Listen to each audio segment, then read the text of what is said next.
Hello everybody and welcome back to McGee's Garage, the most underrated channel in all of YouTube. And today we have a review of the Salatu plasma cutter. This is a 55 amp plasma cutter that you can purchase on Amazon. I think I got this and a 64 pack of consumables for about 200 bucks even on Amazon. And it was here the next day. So we're gonna be going ahead and hooking this thing up and seeing if it can cut my rusty and painted Dentside floor out. So, looks like we have the actual unit here. I was supposed to get a regulator. Okay. Here is the owner's manual. I don't know. Here is the torch. It's really not looking that bad. I don't mind it. It actually feels okay. Apparently this unit can run on 110 and 220, so that'll be pretty cool. I'm gonna run it on 110 first, and then if it works, I'm going to probably cut this end off and put a twist lock 220 on it, because all we have here is twist locks in the shop. This airline looks like this. I don't know, this doesn't look that good in my opinion. Got some Teflon tape, a little bit of consumables here, and that's about it. So it looks like I'm gonna have to go and get a regulator so I can actually fire this thing up. I gotta get the air hose anyway, so. Okay, I got my regulator on. If you look at this, it's actually really small. This is like a kindergarten school chair that we use to work on stuff that's lower to the ground, and this thing is like small. Gonna go ahead and fire up the compressor, turn the air dryer on, plug it in, and see what we get. I did just notice something kind of interesting. That screw is loose, so I don't know, that's weird. Here is the 110 adapter.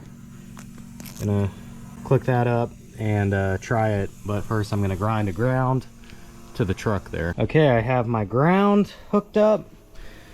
Let's go ahead and give this thing its first fire up.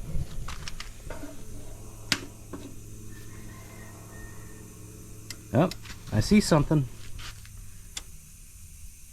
110 volt, 77 psi, 15. It's on cut. I don't know what 2T/4T means. Okay, so it says plate and mesh. I guess that's for expanded metal. Oh, can you guys see that? Oh, that's just wigging out on the screen. Okay. Well, I guess I'm, what's this? Is this push to lock? Do I pull it out to unlock? Okay, what's this do? I'm gonna read the owner's manual. Okay, so I think I have it set up correctly for the air pressure and whatnot. This is only 110 volts, so I'm just gonna go ahead and try and make a cut. Got my Bagios on. Let's see, first test cut. This is what I'll be cutting, just painted rusty metal. What most people are gonna be cutting, I guess.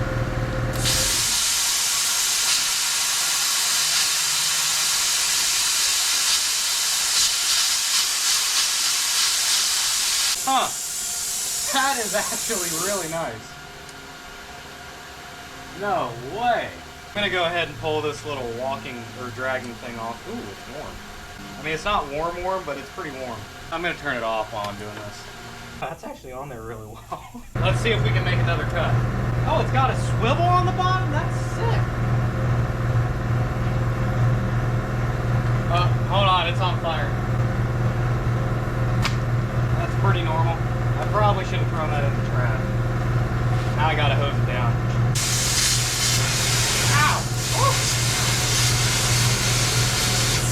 Oh, we have, oh, she got fire. Hold on. Oh, shit.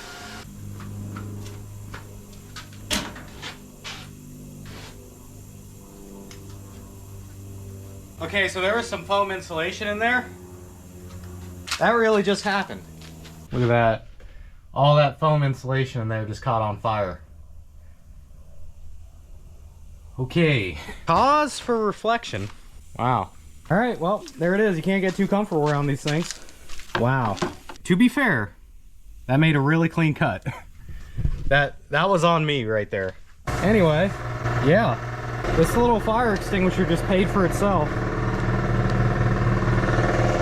That was 20 bucks well spent right there. Dang. All right, we're gonna go ahead and see if I can get a good cut on this. It's grounded to rusty metal, so I don't know. But let's just see if I can make just a straight cut.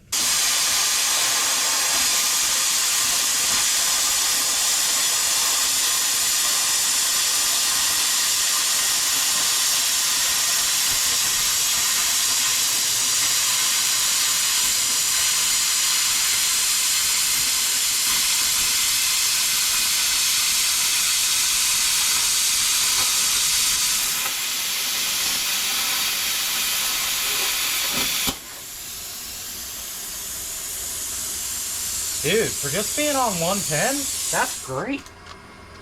What? Look at how good that looks. I mean, dude, that does the job. You know, the more I use it, the better I'll get. But look at this ground. This isn't grounded to anything. Half of it's on rubber.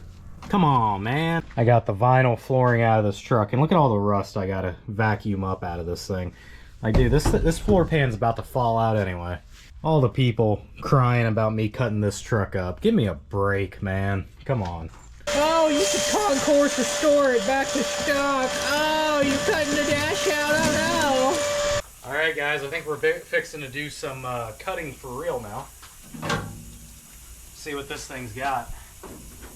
Got the old ground. Last of the flammables. Hopefully. All right. Let's see what the old girl's got. I'm gonna go right across here.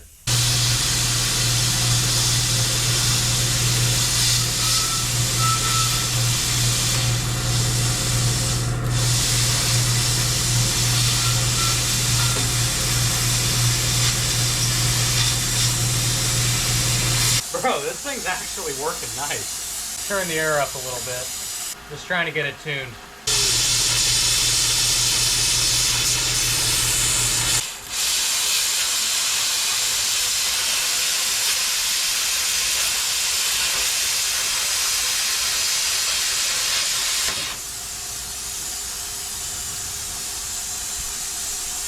It cuts! It's fine. I haven't even gone through a single consumable yet. I got a big air compressor so I can put my air check on for a little bit longer, and that keeps your consumables cool. If you have a smaller air compressor, you might want to turn down the air check a little bit. Mine's on 16, but that's kind of long. You can probably go down to like 2 or 3 seconds, but you're going to use a lot more consumables.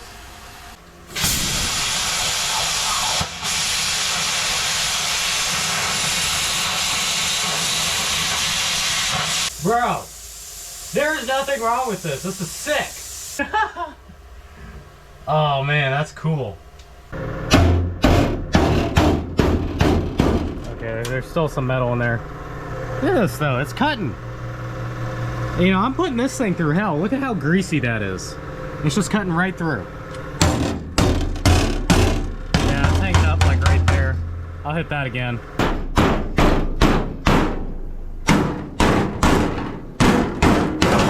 Oh yeah. There it is. Look at this. This is the best $200 I think we've ever spent. It's up there for sure.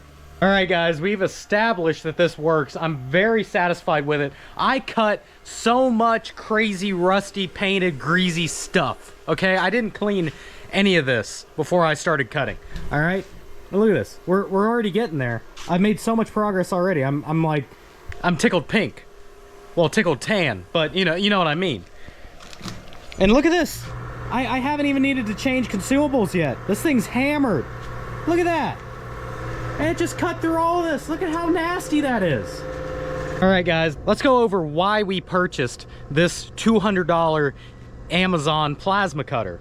This is our plasma cutter here. My dad bought it probably about 15 years ago. It's a Hypertherm Power Max 600. It was over $3,000 when he purchased it. And we were having issues. It would not put the OK light on. It would light everything else up that needed to be lit, but it wouldn't have the OK light. So we drop it off. Well, actually, no. First, we got an opinion, a couple opinions, and everybody said, yeah, it's the torch, it's the torch, it's the torch. It was not the torch. We bought a $800 torch for this, and it wasn't even the original torch type. We had to go to a new type of consumables, and it had to be special ordered through our local welding shop, which isn't really that local. It's in Orlando, and that is a drive. I'm in the what I call the TAT triangle: Taverish, Taylor A, and Adam LZ. So, you know, it's kind of a drive out there, all right? And everybody that lives in this area knows it sucks. The traffic's terrible. There we are, traffic jam, 45 miles an hour, 18 accidents we gotta pass on the way there. And we've taken multiple trips. The torch ended up not being it. We dropped this off for service. There's 99 machines in front of us. They finally took an interest in it. They had it for over a month, and they said, hey bro, we can't fix it, come pick it up. We went ahead and tried to buy a second machine that they had that also didn't work but was abandoned. They wouldn't sell it to us. We ended up having a second machine dropped off to us. Shout out Jesse, he's a friend and a subscriber. He dropped this machine off to us, put a plug on it, uses the same type of torch actually as that Hypertherm. Didn't work. Thank you for trying, Jesse. We really appreciate it, but did not work. And the whole time we're there at the welding shop picking up this original Power Max that my dad purchased, they're talking to us about, oh, well, you know, maybe it's not right. Well, we have an air dryer the size of a paint cabinet and a huge compressor, so that's not really the problem. We're set up for it. Then they tell us that we got our money's worth.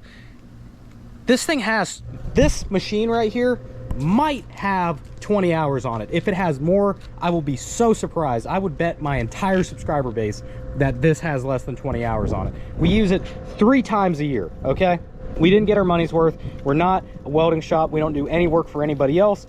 This is just used for our personal projects, and we rarely have to use it. We have band saws. We got all kinds of other stuff to cut, okay? And when we break out the plasma cutter, it's kind of a pain because you got to set up the air hose. We don't use it often. And it just laid down. There's no part support. They're trying to sell us a $3,500 machine that we don't need. So we went ahead and purchased this cheap, crappy Chinese plasma cutter off Amazon that showed up next day with a 64 pack of consumables, $200 all in, and we are good. If it does this job and explodes, it's paid for. I don't care, I'll buy another one. But yeah, that's where we're at. That's why we had to get another plasma cutter. Now, don't get us wrong. McGee's Garage loves nothing more than to support local American business. There's nothing better for this economy than supporting American companies that have real American jobs and support real Americans. But when you don't support the consumer, you drive us away. I'm not saying it's Hypertherm's fault, but you see who we went with this time. They drive the American consumer away, and they're like, well, it's an order machine. You can't possibly expect them to support it forever. I don't, okay? But it's not that old. I have a 1980s Kubota garden tractor that we take to Florida Flywheelers for the swap meet. Guess what? I go to the Kubota dealer in town. They have parts on the shelf or can get it by the end of the week. And it's from '84. This thing's from like 2008. It's ridiculous. And this is the way the industry is. We are not a multi-million-dollar corporation that plasma cuts every single day and doesn't care about having a plasma cutter crap out on us and have to buy a new one every year. That's not us. And that's really their target audience. When you exclude the private consumer of your products, you're doomed to fail or lose out to other competitions and then fail. And that's just the free market. I can't do anything to change that other than, as a consumer, put my money where I feel it suits my needs best. And at this point in time, that's where we're at. And it's not that we can't afford a new plasma cutter, but currently you won't catch me out in the Publix parking lot scraping quarters together out of the lot, okay? So it's not that we can't afford it, it's that we don't want to. We have other projects. We can put that money, now it's saved money. Now we can go get a Kenny Bell supercharger for the Lincoln Mark 8 project, or get that LS together and run that and put it in something that actually deserves it, rather than spend the entire budget for the shop for that point in time on a plasma cutter that I'm gonna use 5 times a year maybe. But yeah, that's where we're at. Buy one, they're great, it's awesome. Also, during this months-long process with my dad's plasma cutter and trying to get it repaired, one of my neighbors who's very into older cars, has a great collection of old Fords, older gentleman, great friend of ours, says, hey Anthony, I have a plasma cutter that I used one time for a rotisserie restoration. If you need it, please take it. It's yours to borrow if you need it for your truck. And I really appreciate the offer. So while we're doing this, going back and forth to the welding shop 3 or 4 times, we go ahead and check on the consumables. Turns out that particular machine that he purchased with that particular torch takes proprietary consumables, and they're only available through the place that he purchased it from, which was another welding shop across town. So my dad goes on a wild goose chase trying to find this welding shop. He finds it, gets there. Turns out these consumables, they have to special order. They had none in stock, and it could be who knows how long before they get these consumables. And that's why I just went ahead and got this. This right here, if you're just doing it for yourself and this is all you need, that's it. Just do it. Don't even think about it. Throw a good regulator on there, send it. Now, we're gonna get back to cutting on this truck.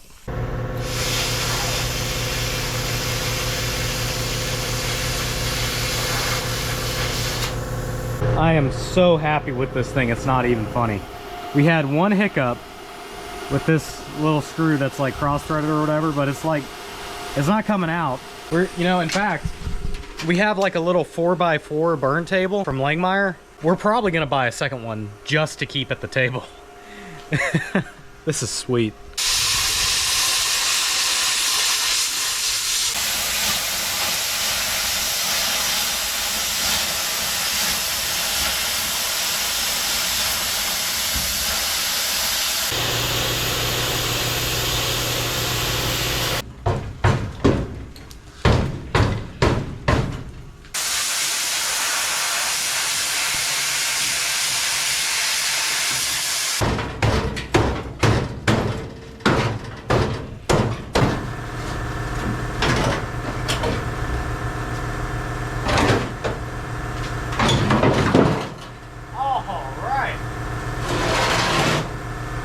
Alright guys, I went ahead and got the whole floor out of the truck.